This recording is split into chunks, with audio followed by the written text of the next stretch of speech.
सम्मानीय धार्मिक सज्जन वृंद, वंदनीय मातृशक्ति। चैत्र शुक्ल प्रतिपदा नववर्ष के रूप में मनाया जाता है। आज के दिन मनुष्य युवावस्था में सृष्टि के प्रारंभ में पैदा हुए। इस समय ना अधिक गर्मी है, ना अधिक सर्दी है, अच्छा वातावरण है। और ये जो नववर्ष है, नववर्ष के उपलक्ष्य में लोग प्रसन्न होते हैं, आनंदित होते हैं, नए वस्त्र पहनते हैं, अपने मित्रों से संबंधियों से मिलते हैं, विशेष भोजन आदि की व्यवस्था करते हैं। तो प्रसन्न और आनंदित किस लिए होते हैं?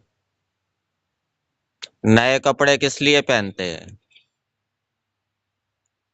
ओम का झंडा भी लहराते हैं, उसको भी बदलते हैं।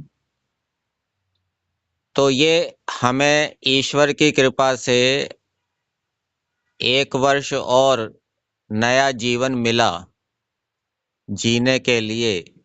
इसलिए क्या है, प्रसन्नता का भाव होता है। जैसे कोई रोगी व्यक्ति है, उसका ऑपरेशन हुआ और उसका ऑपरेशन यदि सफल हो जाए तो उसके संबंधी बड़े प्रसन्न होते हैं कि चलो इसका ऑपरेशन सफल हो गया, अब ये और जी पाएगा। इसी प्रकार से हमें कोई रोग हो गया या रोग की हमें संभावना लग रही है, पता नहीं कोई बड़ा रोग तो नहीं हो गया। हम डॉक्टर के पास गए चेकअप कराने, तो डॉक्टर ने कहा कुछ नहीं, आपको कुछ भी नहीं है, आप तो बिल्कुल ठीक है। तो हमें बड़ी प्रसन्नता होती है, आनंद होता है कि चलो कोई बाधा कठिनाई नहीं आई, अब हम और जी सकेंगे। तो इस नव वर्ष के उपलक्ष्य में केवल नए कपड़े पहनना या आनंदित होना, अपने संबंधियों से मिलना जुलना, इतने में ही इतिश्री नहीं माननी चाहिए, अपितु इस नव वर्ष के उपलक्ष्य में और ऊंचा लक्ष्य निर्धारित करना चाहिए और उस ऊंचे लक्ष्य को प्राप्त करने के लिए और अधिक पुरुषार्थ करना चाहिए। नव वर्ष से हमें यह भी प्रेरणा मिलती है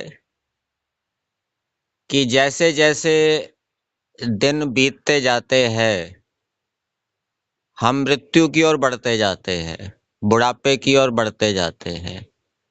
और ये विचार करना चाहिए कि मरने के बाद हमारे साथ क्या जाएगा। मरने के बाद धन संपत्ति हमारे साथ नहीं जाएगी, संबंधी हमारे साथ नहीं जाएंगे। मरने के साथ हमारे साथ क्या जाएगा? हमारे अच्छे बुरे कर्म जाएंगे, हमारा ठीक ज्ञान उल्टा ज्ञान जाएगा, हमारे अच्छे गुण या बुरे गुण जाएंगे, हमारा अच्छा स्वभाव या बुरा स्वभाव जाएगा। तो इसलिए नववर्ष के उपलक्ष्य में हमें अच्छे गुणों को और अधिक धारण करने का, तेजी से धारण करने का संकल्प लेना चाहिए। अच्छे कर्मों को और अधिक करने का, तेजी से करने का संकल्प लेना चाहिए। हमारे अंदर जो विभिन्न क्षेत्रों में अविद्या है, उस अविद्या को दूर करने के लिए संकल्प लेना चाहिए, जिससे कि हमारा क्या है, भद्र हो, कल्याण हो, इस जीवन में भी कल्याण हो और अगले जीवन में भी कल्याण हो। तो ईश्वर की कृपा से हम सब के लिए ये नववर्ष कल्याणकारी हो। ईश्वर अंतर्यामी रूप से हमें ऐसी प्रेरणा दे जिससे कि हम और अधिक उन्नति को शीघ्रता से करने के लिए तत्पर हो। ये ईश्वर से प्रार्थना है और ये सबके लिए शुभकामनाएं हैं।